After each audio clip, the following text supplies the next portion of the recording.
Hello family, कैसे हो आप सब। नया हफ्ता शुरू हो चुका है, लेकिन यहाँ पर बिटकॉइन के अंदर अभी भी प्रेशर देखने को मिल रहा है। और ये हफ्ता या आप कह लीजिए 2 हफ्ते बहुत ही ज़्यादा इम्पोर्टेंस रखते हैं। यहाँ पर एक बेयरिश सिग्नल हो चुका है और कहीं ना कहीं पिछले अगर 1 साल को कंसीडर करते हो 200 जो वीक मूविंग एवरेज कह लो या वीकली मूविंग एवरेज कह लो, उसके नीचे ये क्लोज कर पाया है। उसकी क्या इंपॉर्टेंस है वो तो मैं आपको इस वीडियो के अंदर बताऊंगा ही, लेकिन बिटकॉइन पे अभी भी उम्मीद है यहाँ सस्टेन करने की, और वो सिग्नल भी आपके साथ में शेयर करूँगा। और बात देखो, सिक्योरिटी एक्सचेंज कमीशन ने जो करना था वो कर चुके हैं। अभी भी हो सकता है कुछ और स्टेटमेंट निकल के आए, लेकिन अब दोबारे से जो सिक्योरिटी एक्सचेंज कमीशन पे पॉलीगन की क्या स्टेटमेंट निकल के आई है, मैटिक वालों की क्या स्टेटमेंट आई है, सोलाना की क्या स्टेटमेंट आई है, ये भी आपको जानना ज़रूरी है। और हांगकांग से बड़ी न्यूज़ निकल के आ रही है कॉइन बेस या दूसरे क्रिप्टो करेंसी एक्सचेंजेस को लेके। वो सारी बात को देखें तो कहीं ना कहीं उम्मीद है अगर बिटकॉइन इस लेवल पे भी टिक पाया तो हमें एक रिकवरी देखने को मिल सकती है। तो बहुत कुछ है आज की वीडियो के अंदर, तो बने रहिए हमारे साथ में। सिचुएशन कैसी भी हो, मैं आपके साथ बना हुआ हूँ, कहीं पे भी हूँ। मैं वापस आ चुका हूँ छुट्टियों से, तो आज आपको पूरा डिटेल में बताने की मैं कोशिश करूँगा। दोस्तों, सबसे पहले मैं टेक्निकली बात कर लेता हूँ, न्यूज़ की मैं बाद में बात कर लूँगा कि क्या क्या बात निकल के आई। एक इम्पॉर्टेंट फैक्टर है 200 वीकली मूविंग एवरेज, जो हम हमेशा बोलते हैं, वो एक रेजिस्टेंस का काम कर रहा था। अगर आप देखते हो चार्ट भी, अगर आप देख रहे होगे तो लगातार ये जो ऑरेंज लाइन दिख रही है वो रेजिस्टेंस का काम कर रही थी। बार बार वहाँ जाता था लेकिन उसके ऊपर क्लोज नहीं कर पा रहा था, और ये जुलाई जून से पिछले साल से चल रहा था। और उसके बाद हमने इसको काफ़ी जो है लगभग 16-15 हज़ार पे बिटकॉइन का प्राइस देखा। अब दोबारे से वही सिचुएशन निकल के आ रही है कि यहाँ पर बिटकॉइन का प्राइस उसी चीज़ को दोबारे उसके नीचे क्लोज किया है, और यहाँ पर ये टेक्निकली एक अच्छा सिग्नल बिल्कुल भी नहीं है बिटकॉइन के लिए।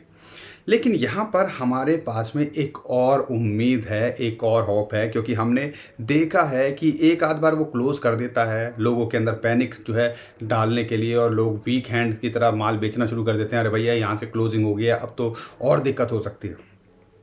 लेकिन एक नीचे ग्रीन लाइन चल रही है, अगर आपको देखोगे, वो है 50 मंथली मूविंग एवरेज। इंपॉर्टेंस क्या रखता है, अब ये तो क्लोज हो चुका है, हो सकता है ये एक डॉजी कैंडल हो और बाद दोबारा से बाउंस बैक कर जाए और इस वीक में क्लोज करे कि यहाँ पर 50 जो मंथली मूविंग एवरेज है उसको सपोर्ट मिले और वहाँ से बाउंस बैक कर जाए। तो समझ लीजिएगा ये एक और होप है, उम्मीद है। अगर यहाँ से नीचे क्लोज करा इस महीने के अंदर तो फिर हो सकता है हम दोबारा से $20,000 पे देखें। लेकिन अगर नहीं होता है तो यहाँ से बाउंस बैक करता है तो ये एक इमीडिएट रेजिस्टेंस तो मिल सकता है वीकली कैंडल का, जो आपका लगभग आता है $26,500। और उसके बाद में अगर आप देखते हो उसके ऊपर क्लोज कर पाता है तो दोबारा से नॉर्मल है।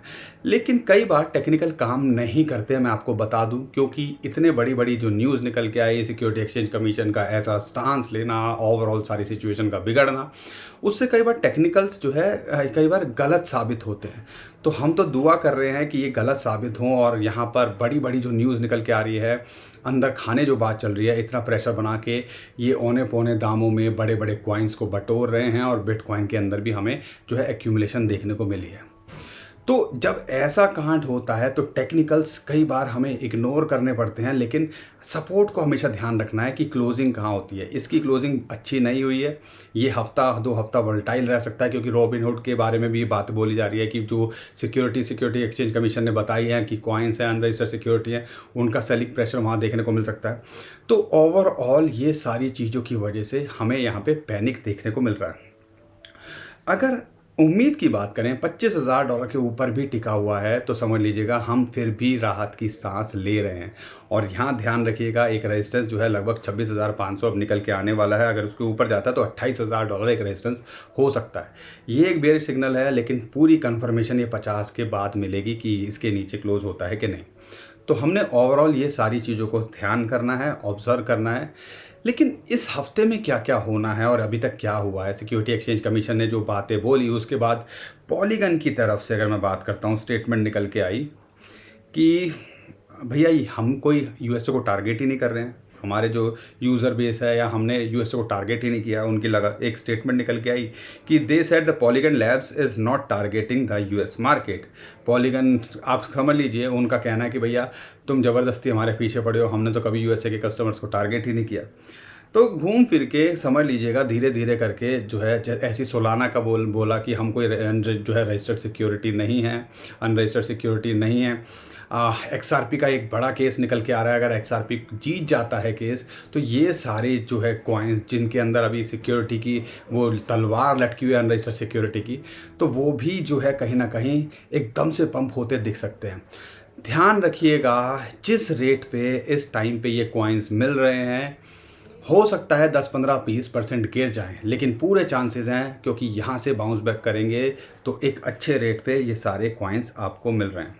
अब मैं बात कर लेता हूँ मैटिक की। आधे डॉलर के आसपास इसको सपोर्ट मिली और अभी जो है लगभग $0.62 पे चल रहा है। अभी भी यहाँ पर अपॉर्चुनिटी है, या दोबारा से अगर आधे डॉलर के आसपास आए तो मिस मत कीजिएगा। हो सकता है इसको इमीडिएट $0.7 पे टारगेट रेजिस्टेंस मिले, लेकिन ये जो है कहीं ना कहीं $1 आपको जल्दी ही, जब ये सारी क्रिप्टो करेंसी के अंदर मैं आपको बता दूँ ये सारी चीज़ें टेम्परेरी होती हैं। लॉन्ग टर्म में अगर यूज़ केस है तो देर सवेर में चीज़ें सही होती दिखेंगी। तो हमें लगता है मैटिक भी आपको $1 दोबारा दिख सकता है। तो यानी कि डबल बनाने का शॉर्ट टर्म में एक बड़ा कॉइन, यूज़ केस कॉइन आपको मौका दे रहा है। अगर आप पार्ट में बाय करना चाहते हो, लगता है कि भैया और 20-25% नीचे आए, तो वो भी स्ट्रेटजी आप यहाँ पे चला सकते हो। दूसरी बात करता हूँ सोलाना की।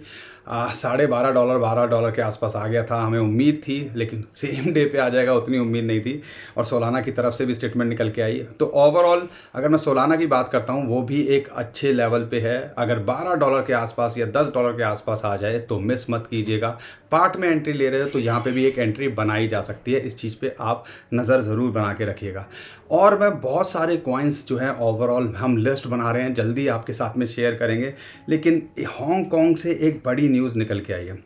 अब यूएसए पेंच कस रहा है, नट कस रहा है आप कह लीजिए, लेकिन हांगकांग आपको पता है वो जो किसके एडमिनिस्ट्रेशन के अंदर है, चाइना के अंदर है।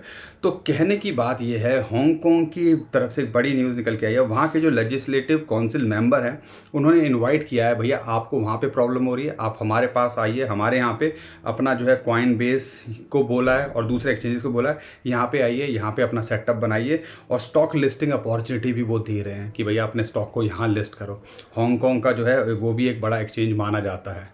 तो ओवरऑल कहीं ना कहीं ये कंट्रीज़ की जो है कशमकश भी बनती दिख रही है, लेकिन हमें पता है 5-7 साल का अगर मैं एक्सपीरियंस की बात करता हूँ तो ये सारी चीज़ें टेम्परेरी हैं, परेशान नहीं होना है। अगर रिस्क ले सकते हो पोर्टफोलियो के, आप 5, 10, 15, 20% से ज़्यादा एक्सपोजर नहीं होना चाहिए। पुरानी वीडियो उठा के देख लीजिए, हमने लगातार इस बारे में बोला है।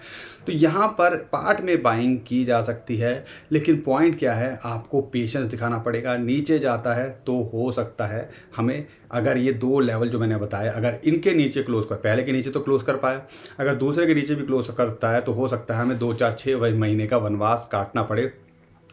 लेकिन 1 साल के आसपास रह गया हाल्विंग को, आप देख लीजिएगा, हाल्विंग तक आप टिके रहिए, उसके बाद 1-1.5 साल दे दीजिएगा, तो हमें लगता है कि यहाँ पर अपॉर्चुनिटीज़ भरी पड़ी हैं।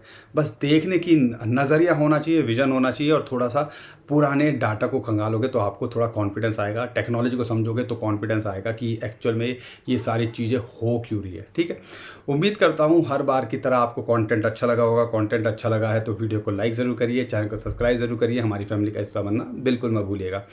अभी के लिए मैं विदा लेता हूँ। खुश रहिए, मुस्कुराते रहिए, कमाते रहिए। आपका दोस्त पंकज। थैंक यू, नमस्कार, धन्यवाद।